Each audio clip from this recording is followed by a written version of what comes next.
Everybody deserves a second chance. So do movies.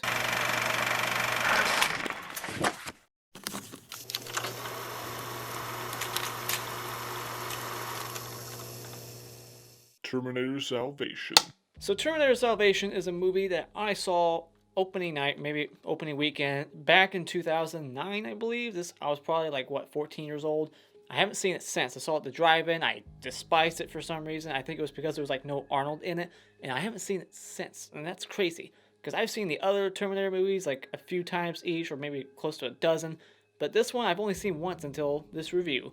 Another movie I will be reviewing very soon for an upcoming movie coming out is The Shining. This will be another second viewing. I've only seen this once, 4 or 5 years ago in 2015, so I'm curious to check that out again. But yeah, let's talk about Terminator Salvation. This is a very underappreciated movie. Everyone just looks past it. I never hear anyone talk about it. If you talk about the Terminator franchise, you always talk about 1, 2, and then maybe Genesis, because that one's very split down the middle. I think a lot of people hate that one too. I don't get it. I like it. It's written by Patrick Lussier, who did the Scream movies. He edited all those. He directed My Bloody Valentine, and now he wrote that movie. That blew my mind. A horror guy writes a Terminator sequel. Did not expect that. Terminator Salvation, what's the story? Well, it's kind of tricky. I think halfway through the movie, you finally get the real story, which is John Connor has to save Kyle Reese so that he can continue to exist.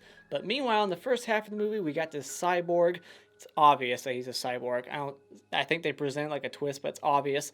That's a nitpick right there. I'm not sure if they were trying to make that a twist. He clearly is donating his body to science at the beginning, but he wakes up 15 years later. It's 2018, and he doesn't know what the hell's going on. He's just kind of walking blindly.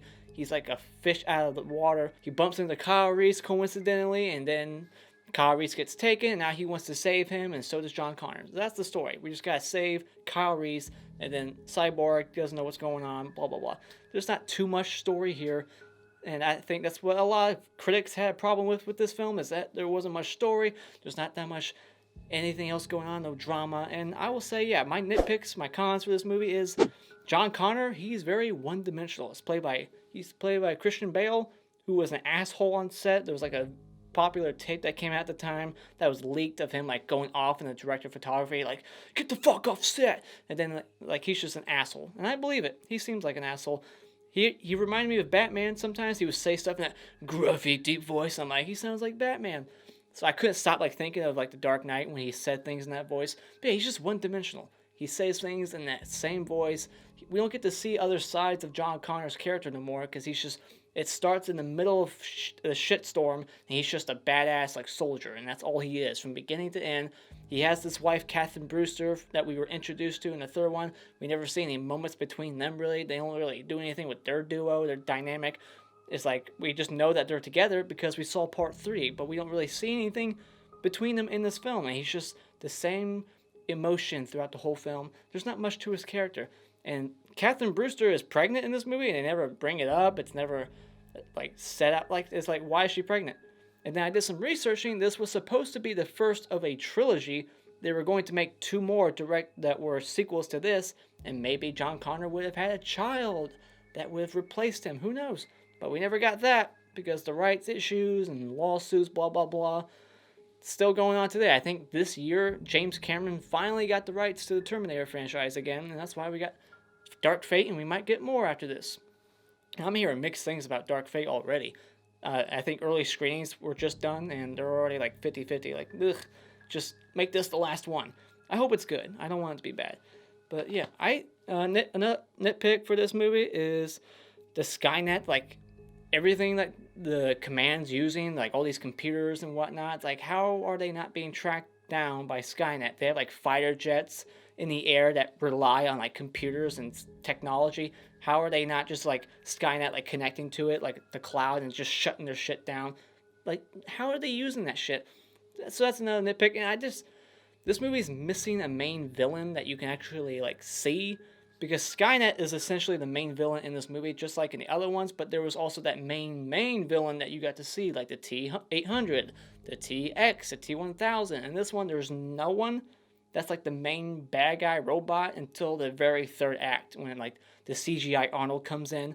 And that's another little nitpick I have. is that there's no Arnold Schwarzenegger in here, so it just feels like something's missing the whole time. But I understand because he was governor of California at the time, so he couldn't come back. But I think the CGI was actually pretty good. Like it looks like 1985 Arnold. It's pretty good. Some people might say it's shit, but whatever. It looked good.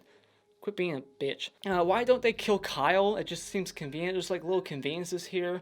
Why did it take 15 years for the cyborg to come to life and start doing his thing? And like, they capture Kyle. He's number 1 on their hit list. We know that.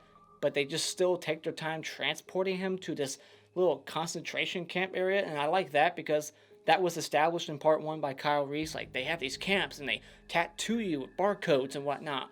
And he shows his wrist in the first Terminator. They don't show that. I wish they would have had that scene. Just a little scene where we get to see him get barcoded, you know? Something like that. But they don't. But why are they even making him a prisoner if he's on the top of their kill list? And they're going through all this trouble making this cyborg to get them Kyle Reese and kill him. Why are they just putting him in a cell if they want to kill him? That makes no sense to me. So why? And then they just force this relationship between Blair and Marcus. Like, she just immediately is in love with him. Like, he saves her by just like helping her cut herself down. And then he like fights off these rapists.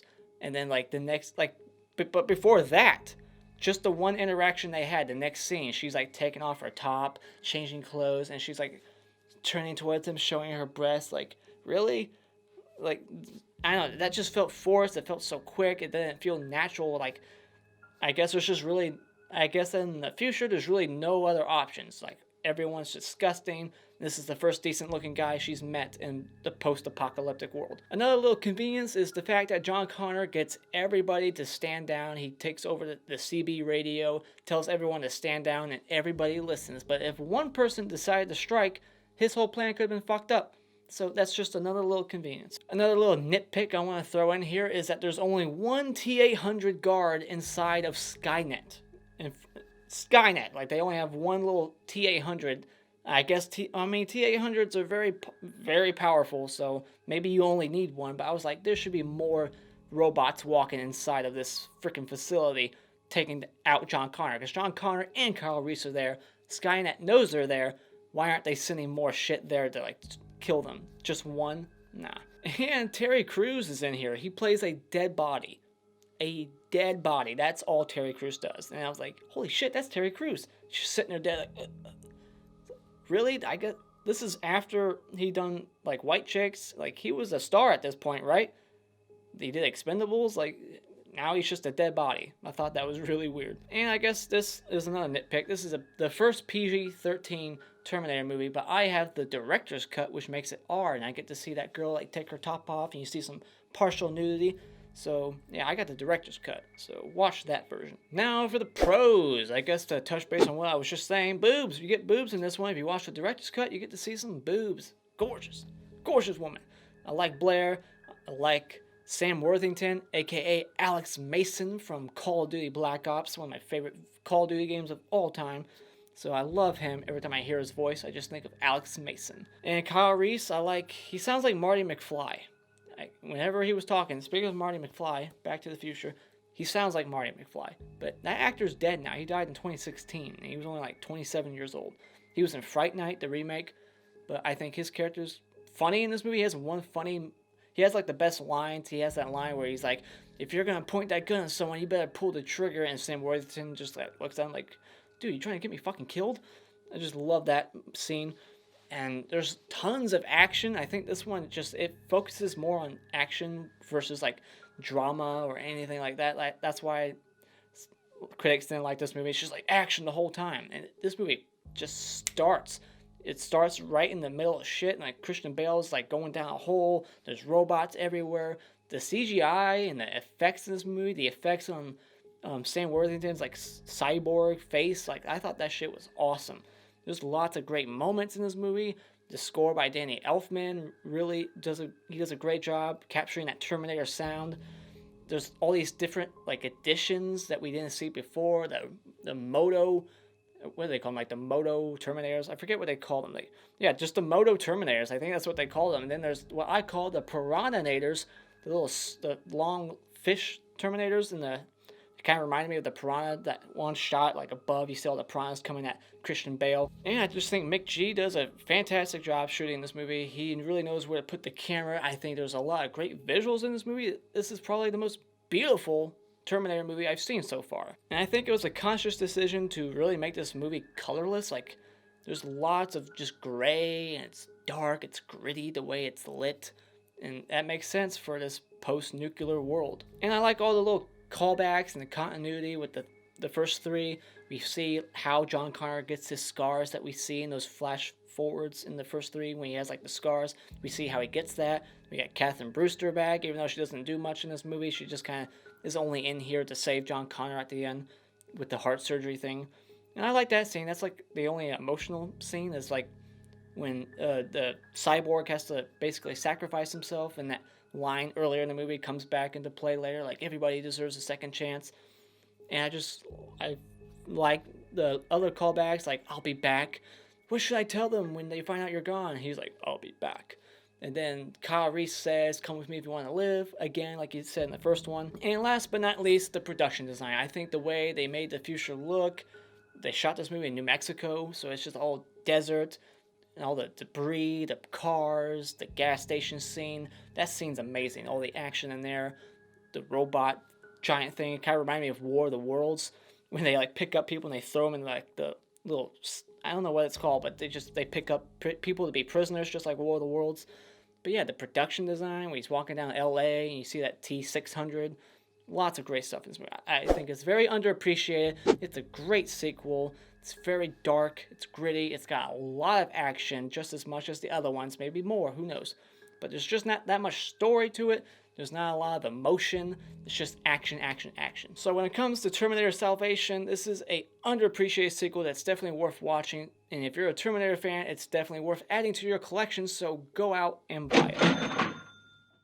And those are my thoughts on Terminator Salvation. Have you seen this movie yet? Did you skip past it because people shitted on it, saying there's no Arnold in it?